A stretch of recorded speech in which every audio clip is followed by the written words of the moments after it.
Let's get into Top Gun at the racetrack. Let's get into it.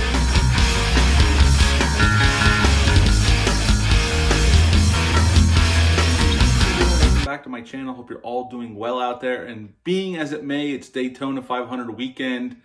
We're going to get into a movie right now about the Daytona 500 and racing in general. But before we do that, do me a favor, like, comment, and subscribe. Join me here. I greatly would appreciate that. Today we're going to talk about Days of Thunder. Tom Cruise, baby. Let's get into this. This movie dropped on June 27th of 1990. It's PG-13.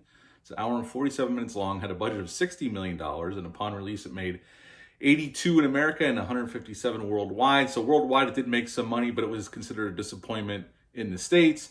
This was directed by Tony Scott. Don Simpson and Jerry Bruckheimer produced this film through Paramount, and they were reuniting with Tony Scott, who directed Top Gun for them, and Beverly Hills Cop 2 in '87, which was a huge hit. Tony Scott was coming off of Revenge in 1990 with Kevin Costner. Then he did this one. Then he went off to do The Last Boy Scout, which I really liked that film. Then True Romance, which I absolutely love that film. Then he reteamed with Don Simpson and Jerry Bruckheimer on Crimson Tide in '95. I also like that film as well. It's a really well done submarine thriller. In this film, we got the aforementioned Tom Cruise as Cole Trickle. I love that goddamn name. Robert Duvall is Harry Hogg. He builds cars, and he had tragedy a year before the story took place, where his driver died in an accident at the Daytona 500. Michael Rooker plays Rowdy Burns, and he's great here. It's great to see Michael Rooker. Randy Quaid's in this film as Tim. He owns these used car dealerships, and he wants to start up a racing team. He approaches Harry about this driver, Tom Cruise, that he wants to check out and possibly build a car for him.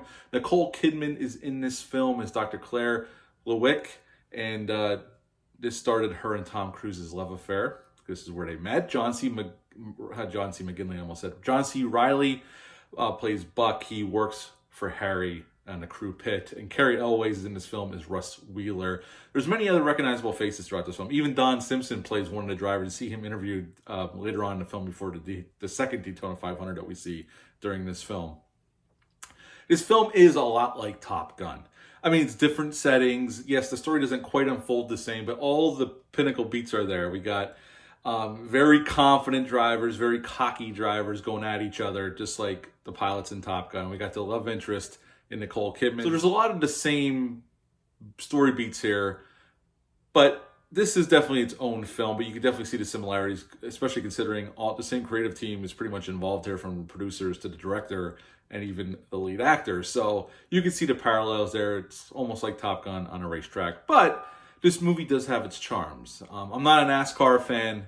I have friends that love NASCAR. I've never been into it. I've tried to. I just can't get into it. But I've always loved this film. And it's easy to fall in love with this film because it's definitely that popcorn, big budget, summer blockbuster type filmmaking that Tony Scott gave us many times over the years. And this is no different. And basically, Tom Cruise is this driver who was driving in these other offshoots of racing. And Tim wants to start up a race team, and he thinks they could be successful with Harry building a car and Cole driving it. And we find out Cole can drive, but he doesn't know shit about cars. Like, he doesn't know anything, literally nothing, except for how to drive them. And Harry has to walk him through it, because we see the trials and tribulations of him messing up race after race after race. Then finally, after him and Harry really connect, he figures it out, and they start winning a bunch of races until and him and Rowdy have a rivalry going on. And at the Daytona 500, they get into a bad accident, crash. They hit each other, and they end up going to the hospital. And they both have, Cole has a concussion. Rowdy has a broken blood vessel in his brain and can never drive again, which is a point of contention because Cole tries to help Rowdy to become friends, and he ends up driving Rowdy's car at the end at the Daytona 500 again, and he wins, and him and Harry win, and we have that great shot of him and Harry running towards victory lane, and it's the end of Days of Thunder. I've glossed over a bunch, probably seen this one either on TV, or you might own the Blu-ray or that 4K that has a great transfer, by the way, and great sound. I've owned that for a little over a year. It's the second time I watched it. I think they did a really good job with the picture, and especially with those Tony Scott visuals that were so, a Tony Scott film when you watch it because of the way he shoots, and this film is no different. It looks great, it sounds great, and Tom Cruise, he was ascending into his mega stardom at this point off of Top Gun and then this, and then he'd go on to other things. Now, this film wasn't considered a big hit. Now, with the $157 million worldwide, Paramount made some money. But this movie actually soured the relationship between Paramount and Don Simpson and Jerry Bruckheimer. This would be their last film, all three of them together, that they would make together, because Paramount was pissed. They went over budget and over schedule. They were actually shooting pickup shots just a few weeks before the prints were made, before it went off to theaters. That's how tight of the schedule it went. Because there was arguments on set between the producers and Tony Scott about how to shoot scenes. And there was just a lot of just wasting time. Crazy shit going on supposedly behind the scenes on this film. They started production without a finished script. There would be scenes where they just wrote lines and Tom Cruise would be driving a car and they would have a piece of like construction paper taped to this windshield so he could read his lines. And they actually got into an accident because of it.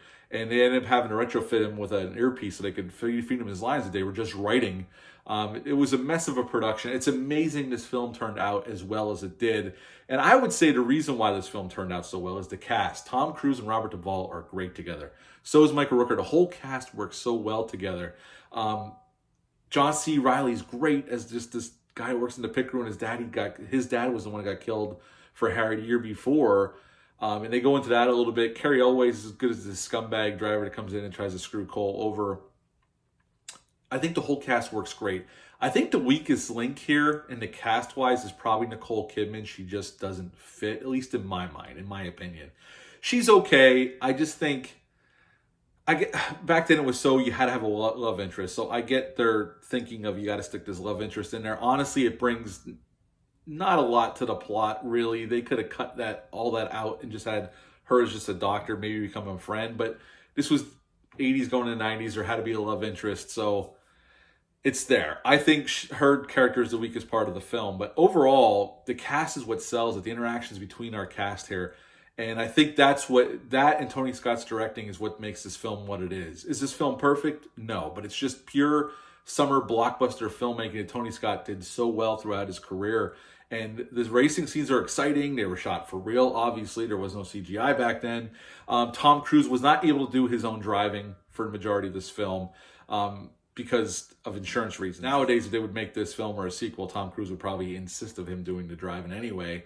But back then, they didn't allow him. He wanted to, but they wouldn't let him. Actually, a NASCAR driver named Greg Sachs actually did the driving for Tom Cruise. Some of the racing footage was actually shot at the 1990 Daytona 500 that you see in the film. There's a lot of drivers.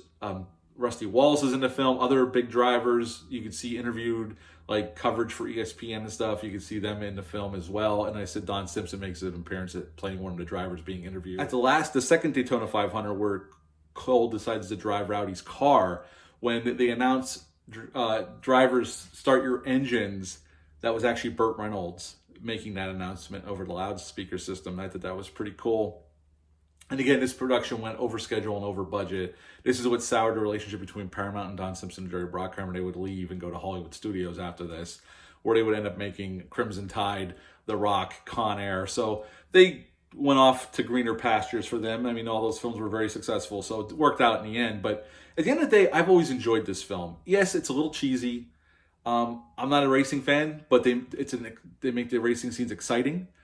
There's funny moments. There's great character interactions. At the end of the day, this is like a comfort food movie for me. I can sit down and watch this anytime, but I usually watch this around this time of year because I know racing's starting. Actually, today as I record this, now this is going to come out a day late, but as I record this, Daytona 500 is today.